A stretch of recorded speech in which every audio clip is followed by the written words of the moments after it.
Did you know there is a British song that reached number 3 in the UK singles charts that was written in a mental hospital at night with the author completely out of his head on an insanely high dose of LSD?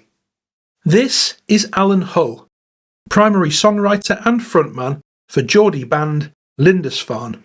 For those outside the UK who might not know, Geordie means someone from the Tyneside area in the northeast of England, and more specifically from the city of Newcastle upon Tyne, pretty close to where I live. Alan Hull joined the band, which was then called Brethren, in the late 60s, and he did so with a clutch of songs already written. But many of his tunes that would go on to be some of the best known and most well-loved songs in Lindisfarne were actually written before he joined the band, in one specific strange period he spent working in a mental hospital. The Newcastle Lunatic Asylum was opened in July 1869. For a brief period it was taken over as a war hospital for wounded soldiers during the First World War, and then in 1948 it was acquired by the NHS, and its name was changed to the St Nicholas Hospital. And it was here in 1966 that Alan Hull found employment for 3 years before he joined Lindisfarne, and this was also where he found strange and fantastical inspiration for some of the best songs he ever wrote. Uncut reports, the making of Alan Hull as a songwriter was not sitting hunched over his guitar in his bedroom with only his introspection for company, but the 3 years he spent working as a trainee nurse in a Tyneside psychiatric institution. That's what changed me and the things I was writing about, he said of his time working with patients at the St Nicholas Hospital in Gosforth in the late 1960s. In an interview in Sounds magazine in 1972, Alan elaborated a little further, saying, "I'd been in about 6 rock bands, and the biggest one was a Newcastle band called The Chosen Few. We made a couple of records, but after that I got pissed off with the whole business because I was young. So I just disappeared and went to work in a mental hospital, and I got married. And at that same time, I was reading 2 things. One was Buddhism, and the other was Edgar Allan Poe's Mystery and Imagination, because they seemed to be related to one another. So in that 3-year period from 66 to 69, I was working in a mental hospital where I had the complete scope of human behaviour displayed by the patients without any inhibition. So I was able to work out 3 things: mystery and imagination, religion, and what was going on in front of my eyes in a mental hospital." So, as a young man, Alan Hull was working in a mental hospital and drawing inspiration from books on Buddhism, Edgar Allan Poe, and also from the completely uninhibited and unhinged behaviour of some of the mental patients. But that's not all, because this was between 1966 and 1969 in England. LSD had also recently been unleashed on the world, and although I've not been able to find any official source confirming this, Alan told the NME that at St Nick's it was regularly given to the patients. This is from the NME on July the 22nd in 1978. Alan Hull has had songs flying around in his head for years, even before Lindisfarne was formed. He was once a nurse in a mental hospital and wrote away furiously in his spare time. The patients used to be given the drug LSD to help them with their problems. This was in the late 60s, and each patient would get 25 milligrams a day. Alan Hull thought it would be interesting to try a little of the drug himself. He took a couple of the tablets and nothing much happened. So he took some more. "I didn't realise it took 40 minutes to have any effect," he says. "So I kept on taking it. I took 1,000 milligrams in all. The result was that I ended up tripping for a month.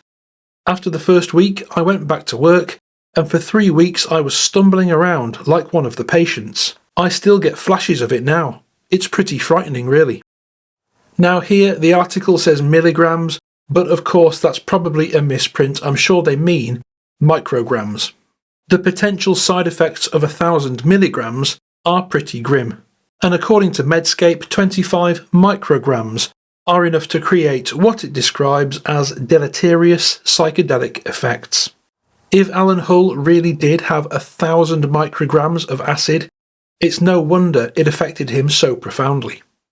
According to Louder Sound, Alan Hull took the LSD in 1968, and in that same article, Lindisfarne drummer Ray seems to confirm that Alan Hull would take medication that was intended for the mental patients, so I'm assuming antipsychotics and the like. Something that showed the calibre of the man was that, where drugs and medication were concerned, Alan would never dream of giving his patients something he hadn't already tried himself. Lindisfarne drummer Ray told this writer in 2023, smiling. He was a very good psychiatric nurse, I think, but a bit unorthodox. He would take the patients down the pub, or play the piano to calm them down. And so, under the influence of 1,000 micrograms of LSD, while reading books on Buddhism and Edgar Allan Poe, and surrounded by mental patients exhibiting what he calls the complete scope of human behaviour without any inhibition, Alan Hull began writing songs about what he was experiencing. According to The Independent, Alan wrote most of his biggest songs all in 1 week while working at the hospital. Apparently, they used to give LSD to the alcoholics there, and he'd taken an acid trip himself. It was during that period that he wrote 4 or 5 great songs, including Clear White Light, We Can Swing Together, Fog on the Tyne, and Lady Eleanor. On night shifts, Hull managed to fit in a lot of reading, and he enjoyed the novels of Edgar Allan Poe. Poe was one of his heroes, and Lady Eleanor was written after a character from one of his stories. And Lady Eleanor is the track I want to talk about today, the debut track on the debut Lindisfarne album. It's widely accepted that 2 Edgar Allan Poe stories are referenced in the lyrics. The first is a short story called Eleanora, and the second is another short story called The Fall of the House of Usher. Now, bearing in mind that Alan wrote many of his most popular hits in this short period of a week or so, tripping balls in this mental hospital, just listen to this from the opening to Poe's Eleanora story. I wonder if this paragraph was the thing that inspired Alan to start writing songs while he was in that state. Men have called me mad, but the question is not yet settled whether madness is or is not the loftiest intelligence, whether much that is glorious, whether all that is profound does not spring from disease of thought, from moods of mind exalted at the expense of the general intellect. Poe there opens the story by basically saying much of the greatest art that's ever been made was created by people walking the tightrope between sanity and madness, by people in a strange exalted state of mind. I wonder if, reading that in his own strange exalted state of mind, Alan decided basically to seize the moment and to go for it, writing some of the best songs of his life. Eleanora, the story itself, is a surreal tale of the narrator and his younger female cousin. They live together in a mythical place called the Valley of the Many-Coloured Grass. It's full of flowers, populated by serpent-like trees, with an utterly soundless river that runs through it, called the River of Silence. And you can see how imagery like this would have appealed to some readers in the psychedelic 60s. And you can also perhaps get some idea of why John Lennon referenced Edgar Allan Poe in the lyrics to I Am the Walrus. In the mystical Valley of the Many-Coloured Grass, the narrator and his cousin, Eleanora, fall in love, but she discovers she is dying, and she begs him to make a promise that he will never love anyone else after her death.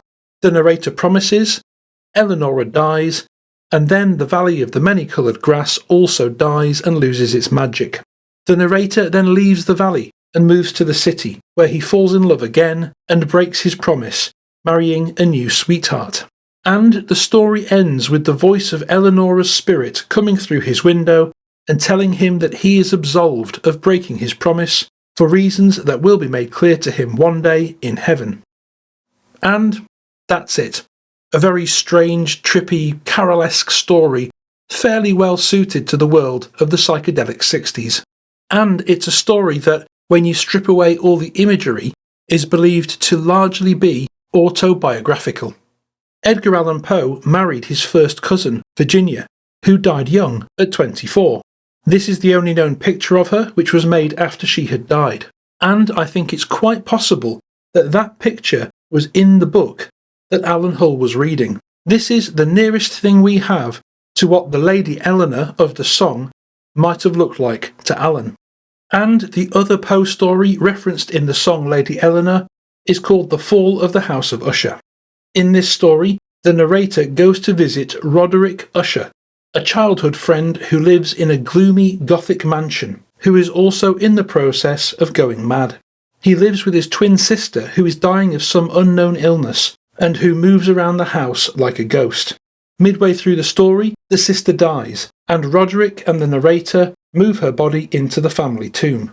But it turns out that she was not yet actually dead, but still living when they locked her in, and she breaks out of the tomb, attacks her brother, and then they both fall to the ground dead, while a storm rages overhead.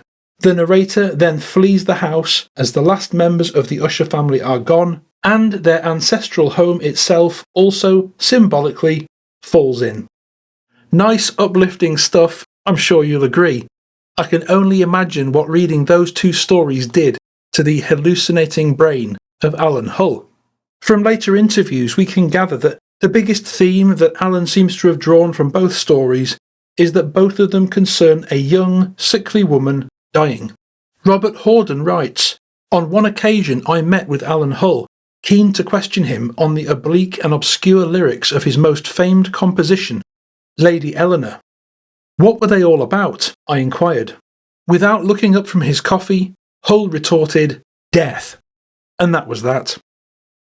The Louder Sound article goes into a little more detail, saying, "Inspired by Edgar Allan Poe, Lindisfarne's Lady Eleanor was written during an overnight shift in a psychiatric ward.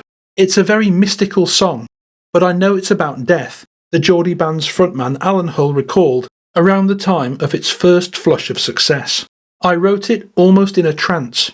Hull wrote Lady Eleanor and two more Lindisfarne gems, Winter Song and Clear White Light, in a single sitting during one fateful overnight shift in 1968. And so, now you know the context in which the song was written, now you know the frame of mind he was in, I want to read you through the lyrics so that you can kind of visualise what it was Alan Hull might have been seeing and experiencing when he wrote Lady Eleanor. "Bashy playing magician, sitting lotus on the floor, belly dancing beauty with a power-driven saw. Had my share of nightmares, didn't think there could be much more. Then in walked Roderick Usher with the Lady Eleanor. She tied my eyes with ribbon of a silken ghostly thread. I gazed with troubled vision on an old four-poster bed, where Eleanor had risen to kiss the neck below my head, and bid me come along with her to the land of the dancing dead. But it's all right, Lady Eleanor, I'm all right where I am." She gazed with loving beauty, like a mother to a son, like living, dying, seeing, being all rolled into one. Then all at once I heard some music playing in my bones, the same old song I'd heard for years, reminding me of home. Then creeping on towards me, licking lips with tongues of fire, a host of golden demons, screaming lust and base desire. And when it seemed for certain that the screams could get no higher, I heard a voice above the rest screaming, 'You're a liar.' But it's all right, Lady Eleanor. I'm all right where I am." It's almost as if the images from those two stories and his surroundings on the mental ward were all kind of merging and melding and combining. He was hallucinating some kind of ghostly vampire woman, inviting him to join her in the world of the dead. And he was responding, "No thanks, I'm all right where I am. I'll stay in the land of the living." Lindisfarne initially released Lady Eleanor as a single in 1971, and after initially not really going anywhere, it was re-released in 1972, at which point it went to number 3 in the UK charts, becoming one of their most popular and best-loved songs. But perhaps understandably, Alan Hull was somewhat bemused by the song's ascent up the charts. He said, "Lady Eleanor, I don't really understand. I wrote it almost in a trance, and I know it means something personal to me. and it would take a long time to explain. I know it's about death anyway, and I'm very worried about it being a so-called hit, because I'm worried about the 17 and 16-year-old girls and boys who buy it. I mean, it's not a pop song, and I don't understand what they think about it.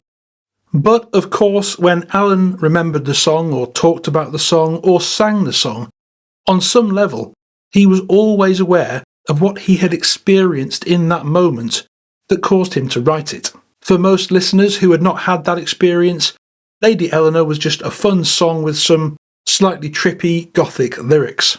But now, knowing how and why it was written, perhaps you too can understand why Alan Hull looked at its popularity with a certain amount of nervous caution.